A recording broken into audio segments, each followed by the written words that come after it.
Hello, I'm Wes Decker, the Communications Officer from the City of Hagerstown. I'd like to thank all of you for being here today. The city is very excited to receive this preservation award from the Maryland Historical Trust. It's something that came to our attention. I believe former city engineer Rodney Tissue got the word back at the beginning of March. We put out a press release at the beginning of May, and today is the day right here in front of this structure that has been here for so long that I can remember coming to Great Hagerstown Fair, and for anybody who knows me, you'll understand this. The thing that I remember the most about the fair was food, and in particular the smell and taste of pizza. So I don't know how that relates specifically to this particular building, but that's what we're here to celebrate today. So without further ado, I'd like to get the program started today and bring up the mayor of the City of Hagerstown, the Honorable Takesha Martinez.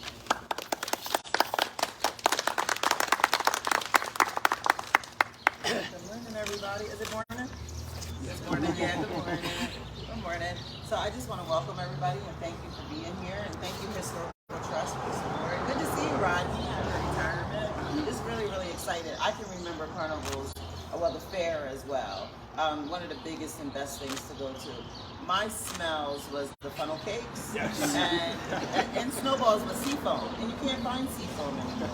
When I say seafoam, they're like, what is that? So is that like a Washington County thing? But yeah, so I just want to welcome everybody. Thank you all for being here. I'm just really excited about the historical context that this represents in our city. Thank you. Thank you, Mayor. See, I'm not the only one who's motivated by food. The city is certainly proud to be recognized for outstanding stewardship of a Maryland Historical Trust easement property, and that is the Hagerstown Fairgrounds entrance building and keeper's residence. And one of those who has been integral in making sure that we got this award would be former city engineer Rodney Tissue. Rodney, please come on up.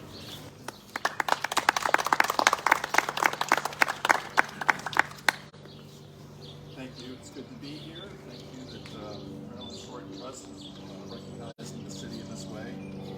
I did a little bit of research. I'm not the historian in the group. There's others here that are more qualified than I. But I do know that fairs have been produced in this community since like 1807. And they were the Fairgrounds was at various locations around the community. They wound up here in the late 1800s. And these buildings were built in the early 1900s. And I remember when the city bought the Fairgrounds property, when I was first starting to work for the city in the early 90s, it had kind of a ratty looking chain link fence all around it. And it's always hard to imagine that people would come to this spot and travel through to get into the Fairgrounds. Where did they park? Well, they didn't park anywhere, right? They were walking and they were riding in their horse carriages. It's definitely a part of history that is unique to Hagerstown and it's unique to America. And it's a great project for the city to preserve. So I wanted to recognize the architect on the project, which was MSB Architects here in Hagerstown. PBI was the contractor. They did a terrific job working to replace many of the windows. Repair, not replace, right, Elizabeth? Repair many of the windows, repaint the structure, repair the roof. There was some interior damage where the building walls were literally collapsing. That was all repaired. And all of that was made possible because of the grant we got from the Maryland Historic Trust and actually the American Council. So I'm glad we could stabilize it.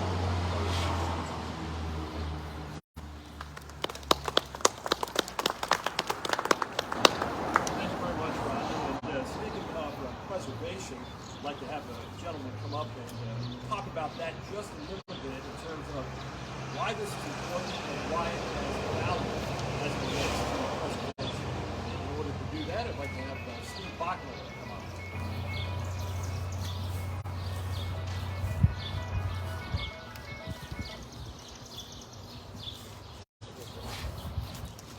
I don't get called a gentleman very often, so thank you. Historic preservation is quite important. It's all part of the Fabric of our community, and often there's a facility that sometimes will have stories that will cross the various areas of interest that our citizens may have. Maybe somebody may not be that interested in, say, Civil War history or railroad history, but a place like the Fairgrounds, especially this one, has a unique set of experiences attached to it that has something to offer everyone. When the fair was originally created, it was created in the early 1850s. The first 10 years or so, the fair was held on property Just south of City Park, about where Highland Avenue is today. With the coming of the Civil War, the Fairgrounds was essentially trashed by the two armies camping at it, so it was suspended for about 10 years. And in the 1870s, they bought a piece of property out on West Church Street. From 1871 to 1880, it was held there, until in 1880, this property was bought and it was held here ever since. But there's a number of odd and interesting stories that are tied to this place that you might not think necessarily when you think about coming to the fair and getting on the tilt-a-whirl or having a cotton candy or something like that. For example, in I believe it was 1888, there was a horse brought here. That horse was named Little Sorrel. He was actually a relic of the Civil War. He was actually Stonewall Jackson's horse, the Confederate general, and he was brought here by one of General Jackson's staff officers who lived in Hagerstown. He was living down in Virginia, where he was being taken care of by former Civil War veterans. And when he went back after being on display here, they received word, what happened to our horse? Because souvenir hunters picked his mane and tail so clean, he practically went home without a mane or a tail. In 1913, the largest poultry exhibition east of the Civil War was held here. So if you like your Kentucky Fried Chicken or your Chick-fil-A, there's your chicken story for you. 1912, if you're into political history, former President Theodore Roosevelt spoke to a crowd of 6,000 people in front of the grandstands as he was campaigning for a third term as President of the United States.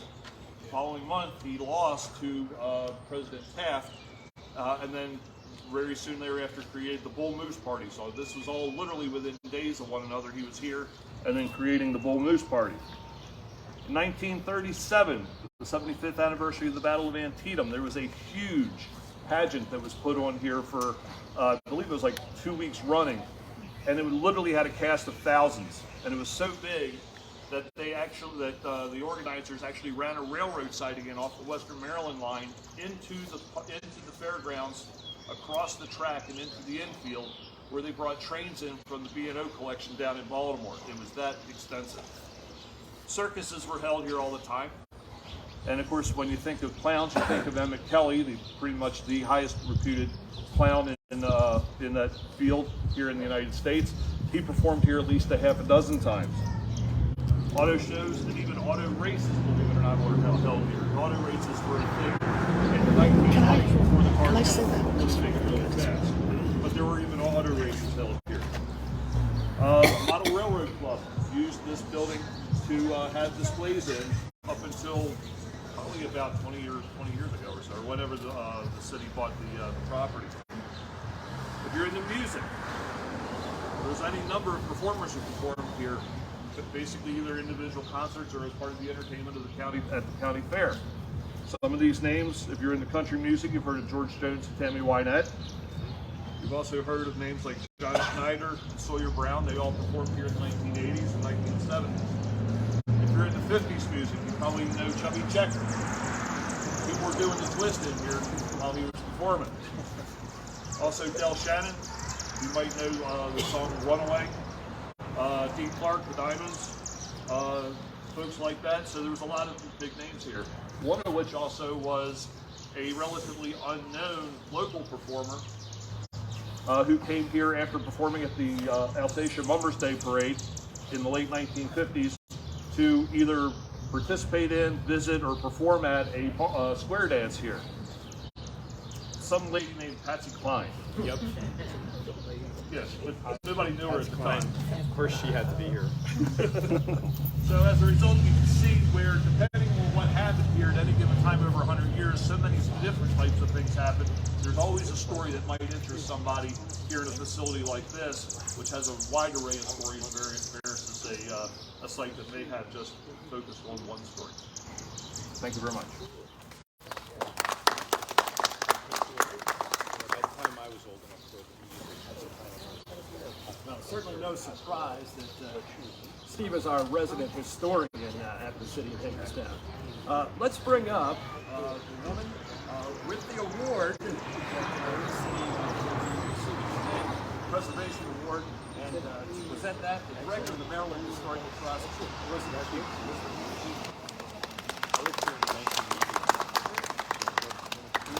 Good morning. I'm Elizabeth Hughes, Director of the Maryland Historical Trust, and I'm here today to present the 2023 Maryland Preservation Award for Outstanding Stewardship of a Maryland Historical Trust easement property to the City of Hagerstown for the Hagerstown Fairgrounds entrance building and keeper's residence, which is just behind me.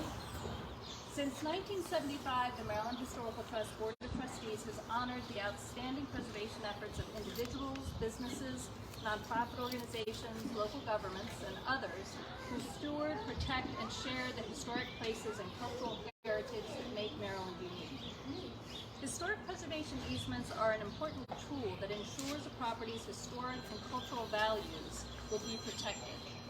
The entrance building and keeper's residence are the only surviving vestiges of the Great Hagerstown Fair that once gained national prominence as one of the largest agricultural exhibitions in the East and the largest poultry show in the country, as we just heard from Steve.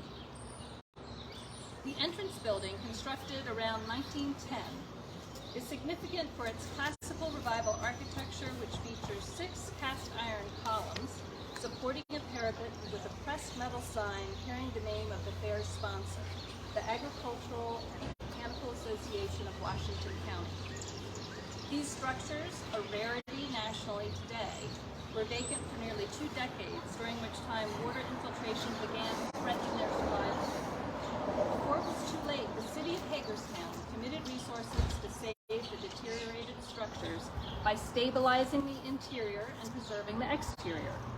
Work items included roof repair and installation of a roof cricket to divert water runoff away from the entrance building, rebuilding the interior wall between the 2 buildings, rebuilding 2 chimneys, wooden cornice and siding repair, historic window repair rather than replacement, as we heard, and repainting. On behalf of the Maryland Historical Trust, I'm pleased to present this outstanding stewardship of an MHT Easement Property Award to Mayor Martinez and Rodney Tissue on behalf of the City of Hagerstown. Congratulations, and thank you for all you've done as stewards of this significant and unique MHT easement property.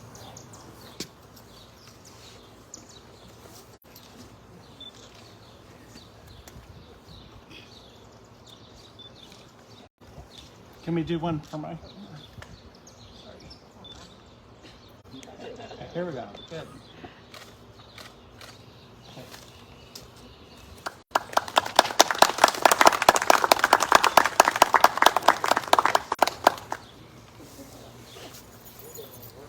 I'd like to thank the Maryland Historical Trust for this preservation award, and thank everyone for coming out today. Members of the Hagerstown Fire Department. You've got the City Administrator, Scott Niceborner, Mark Haddock, the Parks and Recreation Manager, Kathy Marr, the Director of the Planning and Code Administration Department, and Interim City Engineer Jim Bender, along with other folks from the community. Again, appreciate you coming out, and thanks once again to Maryland Historical Trust. We certainly appreciate it. Thank you. Well done, Wes. Well done.